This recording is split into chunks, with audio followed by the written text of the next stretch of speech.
Hey, hi everybody, and welcome back. It must be Tuesday.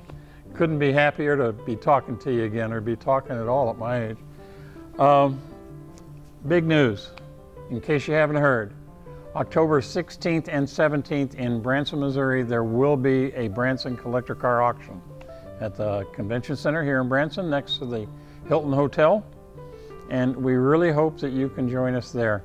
There's a lot of us that are just pent up and want to get out a little bit, and we're thinking that by October, it ought to be a lot better situation than it has been for the past 6 months.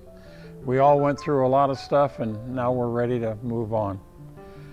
In the meantime, gee, what am I doing here? And first off, don't anybody object to me sitting on the hood of this Jaguar. It's mine. I'll do what I want. What I wanted to tell you about was a deal that happened a long time ago, actually in 1922.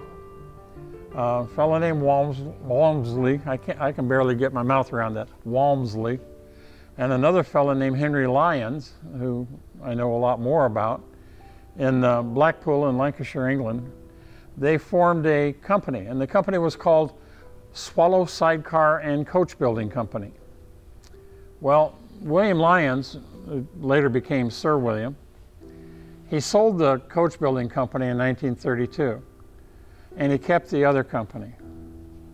And later on in 3, 4, 5, he introduced the SS1.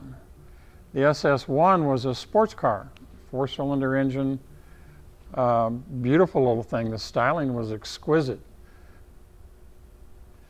And after he built the SS1, he added a saloon car, what they call saloon car, we call sedans. He added a sedan to the lineup. And these two cars, the SS1 and later the SS100, which was an improved version of his original sports car, they gained a lot of fame, and it was quite the deal. They're highly collectible today as the SS1 and the SS100. However,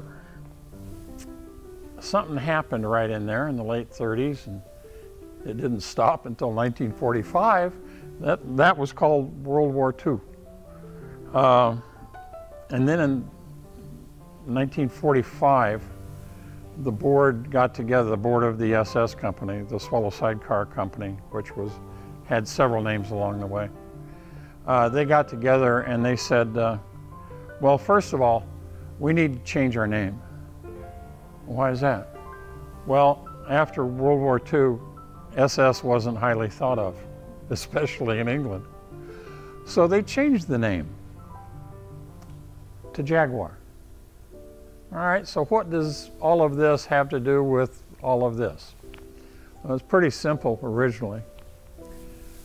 It was the Swallow Sidecar Company, and then it became a French design, and after the French design, the original sidecar was built in 1893, and that was done by a Frenchman.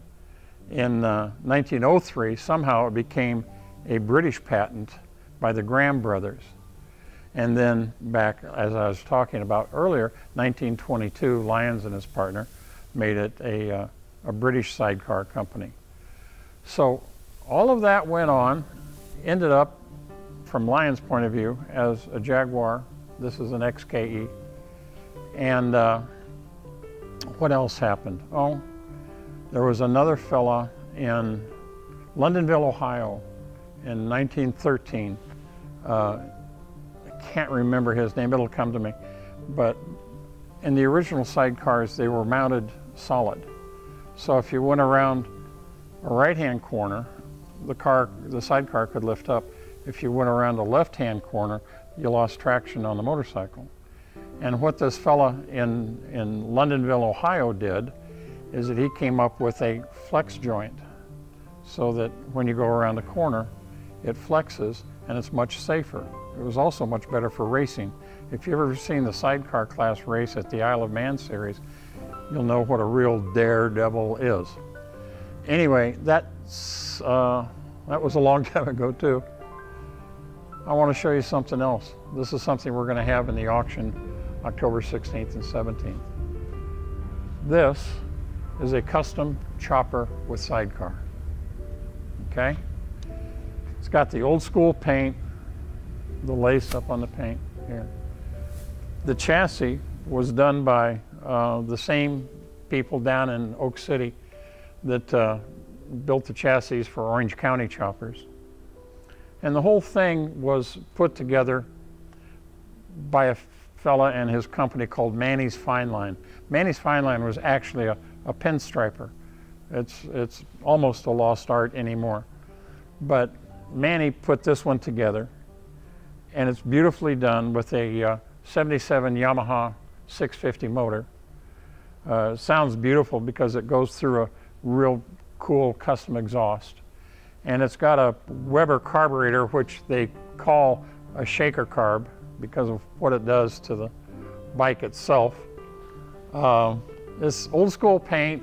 It's old school building of a chopper motorcycle, but it absolutely grabs the period by the neck and shakes it. And the sidecar incorporates the mounting brackets just like the guy in Londonville, Ohio. His name was Hugo Young. In 1913, he's the one that came up with this patent. And that makes it real safe to drive as well. So it's really a cool unit with a connection to Jaguar. Had to have a connection someplace. And it's fun to ride. I've ridden it around the block a few times. It's fun. And you won't see another one coming down the street the other way. Anyway, it's October 16th and 17th, Branson, Missouri, Branson Convention Center. And Friday, that's Friday and Saturday, we have a reception for buyers and sellers Thursday evening. And we hope to see you there. In the meantime, would you subscribe to that channel that they got listed down there and give us a like? It helps with our relationship with YouTube. Anyway, that's it. See you in October.